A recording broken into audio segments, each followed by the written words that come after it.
Today, I've got a story that will take you to a parable that represents one or more instructive lessons or principles through moral stories. It's about the golden touch, a story of greed and regret. In the ancient kingdom of Phrygia, there lived a wealthy and powerful king named Midas. He was known throughout the land for his immense riches and his love for gold. Despite his wealth, Midas was never satisfied. He always craved more gold, believing that it was the key to happiness and prosperity. One day, while wandering through his beautiful gardens, King Midas stumbled upon a satyr, a creature with the upper body of a man and the lower body of a goat. The satyr, exhausted and thirsty, had fallen asleep under a vine. Moved by compassion, Midas took the satyr into his palace and treated him with kindness, providing him with food, drink, and shelter. Unbeknownst to Midas, this satyr was a close friend of Dionysus, the god of wine and revelry. When Dionysus learned of Midas's good deed, he was pleased and decided to reward the king. Appearing before Midas in a blaze of divine light, Dionysus said, "You have shown kindness to my friend, and for that I will grant you one wish. Ask for anything your heart desires." Midas, his eyes gleaming with greed, knew exactly what he wanted. Without hesitation, he replied, "I wish for everything I touch to turn into gold." Dionysus frowned and warned Midas, "Are you sure this is what you want? Such a gift may bring more sorrow than joy." But Midas, blinded by his love for gold, was adamant.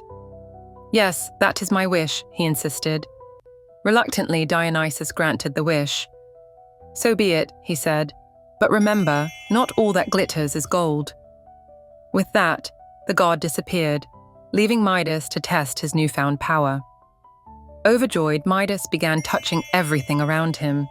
The flowers in his garden, the stones on the ground, even the furniture in his palace, all turned to solid gold at his touch. He couldn't believe his luck. His kingdom would soon be the richest in the world, and he would be the happiest king to ever live.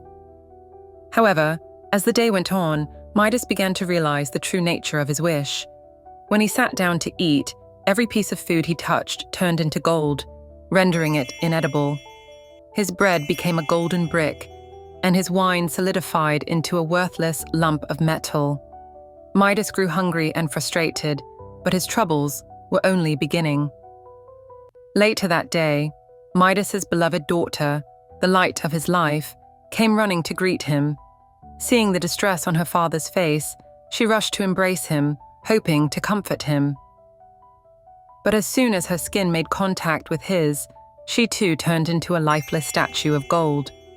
Midas was horrified and heartbroken.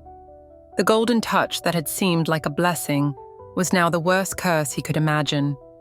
Realizing the grave mistake he had made, Midas prayed fervently to Dionysus, begging the god to take back the gift. "Please," he cried, "I was foolish and greedy. I understand now that gold is not worth more than the love of my daughter. Take this curse away from me and restore her to life." Dionysus, moved by Midas's sincere regret, took pity on the king. He appeared once more and said, "Go to the river Pactolus, wash your hands in its waters, and the golden touch will be washed away." Midas did as he was told, and as he submerged his hands in the river, the curse was lifted. The river turned golden, but Midas was freed from his torment. When he returned to his palace, he found his daughter restored to life, and his heart was filled with gratitude. From that day forward, Midas shunned his love for gold and lived a simpler, humbler life. He had learned a valuable lesson.